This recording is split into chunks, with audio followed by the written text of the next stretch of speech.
স্বপ্নাদেশ পেয়ে শুরু হয়েছিল নদিয়ার শান্তিপুরের রায়বাড়ির দুর্গাপুজো। কুলোয় এঁকে মা দুর্গার আরাধনা করেছিলেন রায়গিন্নি। সেই থেকেই শান্তিপুরের রায়বাড়ির দেবী দুর্গার নাম কুলো দেবী। পুজোর বয়স 500 বছরেরও বেশি। দেবীর রূপেও রয়েছে অভিনবত্ব। সন্তান সন্ততি নন, দেবী দুর্গা এখানে পূজিত হন একাই।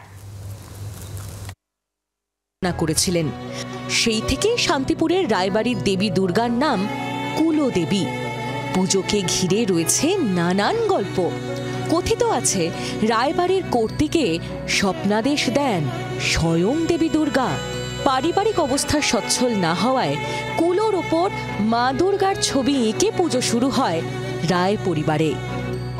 আমার কর্তামাকে বা তস্য কর্তামাকে দুপুরবেলা এসে এক লাল পেরে শাড়ি পরা বউ এসে তাকে বাড়ির মধ্যে এসে বলেন যে আমাকে একটু জল খাওয়াবি মা, এবং সঙ্গে যে আমাদের যে গৌরহরি বা বিগ্রহ পুজো হতো তার যে প্রসাদ যা ছিল বাতাসা বা যা কিছুই ছিল সেটা হাতে দিয়ে তাকে জল দেওয়া হয়।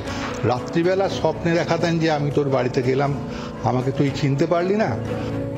আগে গৌড়বঙ্গে জমিদারি ছিল রায়দের। জানা যায় মুঘলদের তাড়া খেয়ে তারা পালিয়ে এসেছিলেন শান্তিপুরে।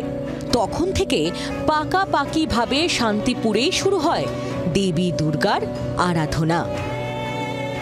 আমাদের জমিদারি তখন ছিল গৌড়বঙ্গে। তা সেই সময় শাহজাহানের আমলে আপনাদের করের অত্যাচারে এবং তার উপরে বিভিন্ন রকমের উৎপীড়ন শুরু করার ফলে সেখান থেকে উনি আমাদের বিগ্রহকে নিয়ে পালিয়ে আসেন। সেখান থেকে বর্তমানে শান্তিপুরে এই দত্তপাড়ার এই বাড়িতে এই স্থানে চলে আসেন।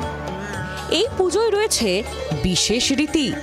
পুজোর আগের দিন ভাজা হয় আনন্দ নাড়ু, কচুর শাক, রান্না হয় ওলের ডানলা। নবমীতে দেবীকে নিবেদন করা হয় মাছ। আগে বলি প্রথা প্রচলন থাকলেও এখন আখ এবং কুমড়ো বলির রেওয়াজ আছে। অষ্টমীর দিনকে একটা স্পেশাল ভোগ হয়, ওটা অষ্টমীর দিনকে। তা অন্নভোগ হয়, খিচুড়ি হয়, ভাজা হয়, তরকারি হয়। রায়গিন্নির কাছে একাই এসেছিলেন দেবী। দুর্গতি নাশিনী, তাই একাই পূজিত হন রায় পরিবারে। নদিয়ার সব থেকে পুরনো পুজোর জন্য অপেক্ষায় থাকে নদিয়াবাসী। বিশ্বজিৎ মিত্রের রিপোর্ট, জি 24 ঘন্টা।